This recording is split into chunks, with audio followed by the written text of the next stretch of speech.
ক্রমে স্বাভাবিক হচ্ছে ঢাকা চট্টগ্রাম মহাসড়কে যান চলাচল। পণ্যবাহী পরিবহন থেকে শুরু করে দূরপাল্লার যে যাত্রীবাহী পরিবহনগুলো রয়েছে সেগুলোর সংখ্যাও কিন্তু বাড়তে শুরু করেছে এই ঢাকা চট্টগ্রাম মহাসড়কে।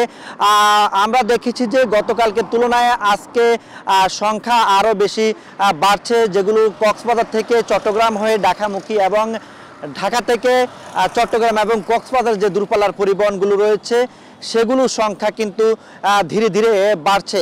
একই সঙ্গে যে চট্টগ্রামে পোর্ট থেকে যে ধরনের পণ্যবাহী পরিবহনগুলো রয়েছে, কাভার্ড ভ্যান, ট্রাক, লরি, সেগুলোর সংখ্যাও কিন্তু বাড়ছে। মানুষের চলাচল যেমন বাড়ছে ঠিক তেমনি যানবাহনের চলাচলও কিন্তু বাড়ছে। একেবারে বলা যায় যে স্বাভাবিক যে সময়ে যান চলাচল স্বাভাবিক ছিল সেটাই কিন্তু আবার ফিরে আসতে শুরু করেছে।